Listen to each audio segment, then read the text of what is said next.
Assalamualaikum warahmatullahi wabarakatuh. Selamat datang kelas 10 di SMKN 22 Jakarta. Oke, baik. Sebelumnya Ibu memperkenalkan diri dulu ya. Kalian sudah kenalkan sebelumnya ya, walaupun sudah kenal saat MPLS. Namun Ibu akan memperkenalkan ulang nama Ibu Imelda Meliana Putri. Bisa kalian panggil Bu Imel. Oke, baik. Nah, langsung saja kita mulai materi yang pertama, yaitu mengenai laporan hasil observasi atau namanya adalah inspirasi hidup berkat observasi. Nah, di sini kita bisa lihat di PPT sederhana yang ditampilkan ada pengertian dan ciri-cirinya, B informasi, C interpretasi isi, D. Analisis struktur isi dan kaidah kebahasaan. Dan yang E. Penyusunan teks laporan hasil observasi.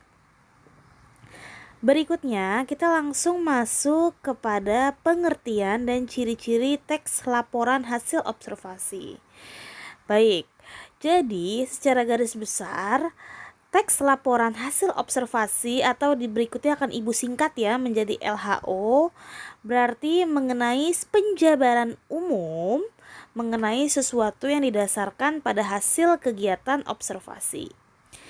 Ciri-ciri yang pertama, bahwa LHO bersifat objektif, global, dan universal. Artinya apa? Bersifat objektif itu sesuai dengan fakta yang ada. Global itu berarti secara menyeluruh, dan universal itu berarti berlaku untuk kehidupan. Berikutnya yang B, objek yang akan dibicarakan atau dibahas adalah objek tunggal. Jadi terdapat satu objek saja yang dibicarakan.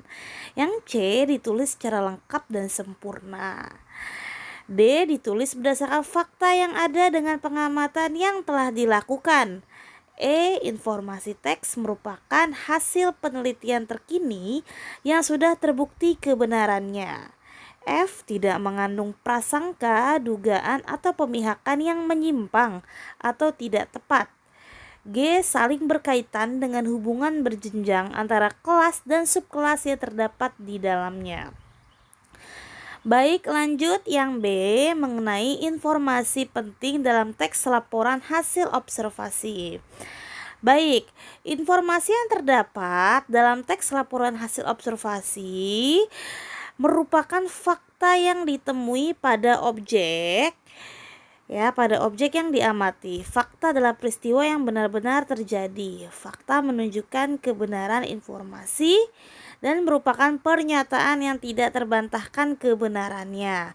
Pernyataan tersebut berupa kalimat yang ditulis berdasarkan kenyataan, peristiwa atau keadaan yang benar-benar terjadi secara objektif. Objektif berarti dapat ditangkap oleh indera dan mengandung kepastian. Berikutnya yang C, interpretasi isi atau intisari dari teks laporan hasil observasi bisa kita lakukan dengan beberapa langkah. Berikutnya yang pertama, meringkas teks laporan hasil observasi lalu menyimpulkan fungsinya dari teks tersebut. Baik, langkah-langkah meringkas teks laporan hasil observasi. Yang pertama, tentunya kita harus memahami isi teks. Bagaimana memahaminya? Dengan cara membaca dari awal sampai akhir. Tidak membaca hanya satu paragraf, tetapi seluruh paragraf yang ada dalam teks, alias tidak membaca setengah-setengah. Yang kedua, setelah kita membaca atau memahami, tentunya kita dapat menemukan pokok-pokok informasi dalam teks laporan hasil observasi. Yang terakhir, tinggal kita kembangkan pokok-pokok informasi ke dalam paragraf dengan bahasa yang mudah dipahami atau komunikatif, tentunya memperhatikan keindahan bahasa tersebut baik dari segi penulisan maupun dari segi ejaannya. Berikutnya, bagaimana cara menyimpulkan teks hasil laporan observasi. Nah, caranya dengan menginterpretasi dapat dilakukan dengan menyimpulkannya. Nah, apa sih kesimpulan atau simpulan? Nah, simpulan adalah rumusan akhir tentang sesuatu, dalam hal ini adalah teks. Itu. Baik, berikutnya adalah analisis struktur isi dan kaidah kebahasaan teks laporan hasil observasi. Di sini pertama tentunya kita harus tahu nih bagaimana strukturnya dan kaidah kebahasaannya. Oke, baik. Untuk struktur, kaidah dan penyusunan akan Ibu sambung di video pembelajaran berikutnya yang mungkin Ibu ambil dari materi-materi lain, dari buku pelajaran maupun dari video pembelajaran lainnya. Sekian dulu untuk hari ini. Terima kasih. Jangan lupa kalian boleh absen di kolom komentar di YouTube dan Google Classroom, dan jangan lupa di subscribe ya.